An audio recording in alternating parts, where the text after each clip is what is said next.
आज हम इस वीडियो में जो अब डिस्कस करेंगे एनसीईआरटी के इम्पोर्टेंट क्वेश्चंस, ठीक है, जो कि हमारे रहेंगे कक्षा 9वीं के, और ये चैप्टर क्या रहेंगे हमारा तीसरा और चौथा, ठीक है। ये चैप्टर हमने पहले डिस्कस कर लिए हैं, इसके बाद ही मैंने ये क्वेश्चंस बनाए हैं जो कि बहुत महत्वपूर्ण है, हर बार जो पेपर में आते हैं, ठीक है।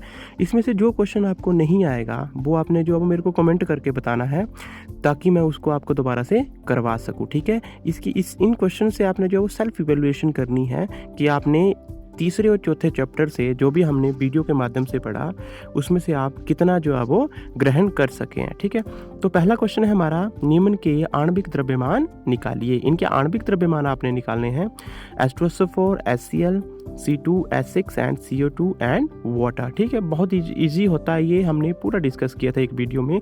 क्या करना है, एक एक परमाणु के द्रव्यमान लेने हैं, उनको प्लस कर देना है, और जो उनका योग आएगा वो इनका एक एक का आणविक द्रव्यमान होगा। दूसरा क्वेश्चन है, किसी तत्व की परमाणु संख्या 13 है, उसके सबसे बाहरी कक्ष में कुल कितने इलेक्ट्रॉन्स होंगे, ठीक है। बहुत ईजी है।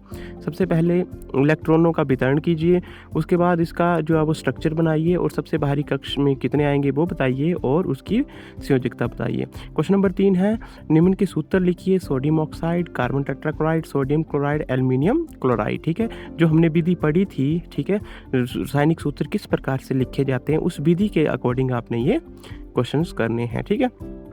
उसके बाद क्वेश्चन नंबर 4 है, बोहर के परमाणु मॉडल का चित्र सहित व्याख्या करो। जो बोहर का मॉडल है ये बहुत महत्वपूर्ण है, हर बार पेपर में आता है। इसमें आपने इनके जो ऊर्जा स्तर दिए थे उसका पूरा चित्र बनाना है, ताकि जो पूरी इसकी व्याख्या भी करनी है, ताकि ये जो है वो आपका एक बहुत अच्छा क्वेश्चन जो है वो तैयार हो सके। क्वेश्चन नंबर 5 है, कार्बन और सोडियम के इलेक्ट्रॉन वितरण का चित्र बनाइए, ठीक है। ये भी क्वेश्चन जो है वो इजी है, ये भी पेपर में हर बार रिपीट होता है।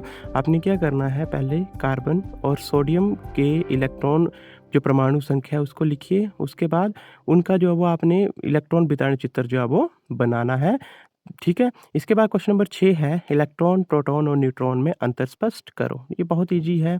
इलेक्ट्रॉन, प्रोटॉन, न्यूट्रॉन में अंतर, जैसे फॉर एग्जांपल आप इस पे लिख सकते हैं कि इन पे आवेश, उसका एक अंतर बनता है। इलेक्ट्रॉन पे नेगेटिव होता है, प्रोटॉन पे पॉजिटिव होता है, न्यूट्रॉन पे कोई भी आवेश नहीं होता है। तो इस तरह से इनका आपने डिफरेंशिएट करना है।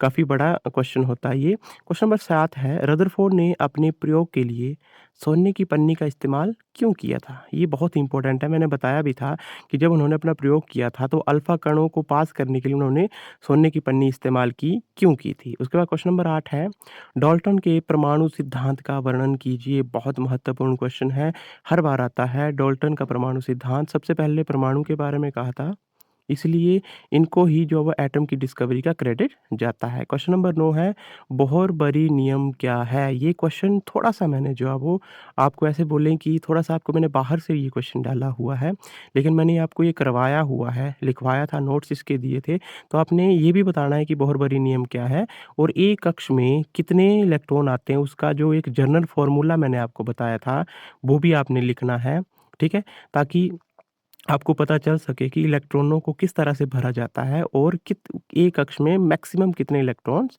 आ सकते हैं, ठीक है जी। उसके बाद क्वेश्चन नंबर 10 को हम देखें तो हमारा 10 है, मोल को परिभाषित कीजिए।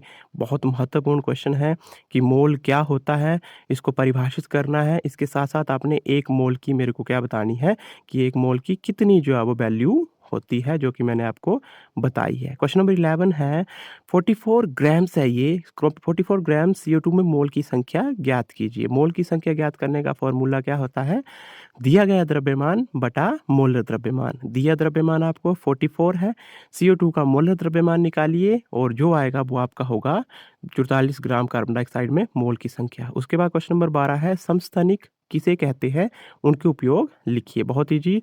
उसके बाद क्वेश्चन नंबर 13, कैंसर के उपचार के लिए किस तत्व का इस्तेमाल किया जाता है। हर बार चिल्ड्रन साइंस कांग्रेस में पूछा गया यह क्वेश्चन है, उस किसका आइसोटोप इस्तेमाल होता है, किसका समस्थानिक यूज होता है, वो आपने समस्थानिक लिखना है। और 14 क्वेश्चन है, द्रव्यमान संरक्षण के नियम को उदाहरण सहित व्याख्या कीजिए। इसमें आपने द्रव्यमान संरक्षण के नियम जो किसने दिया और ये क्या होता है, वो पूरा आपने कंप्लीट इसमें मेरे को बताना है, ठीक है? इसके साथ-साथ ये 14 क्वेश्चन के साथ-साथ आपने जो टेक्स्ट बुक क्वेश्चन हैं, वो भी आपने लिखने भी हैं, याद भी करने हैं, लेकिन ये वो क्वेश्चन थे जो महत्वपूर्ण हैं और हर बार जो है वो रिपीट हो सकते हैं कक्षा 9वीं के लिए, ठीक है?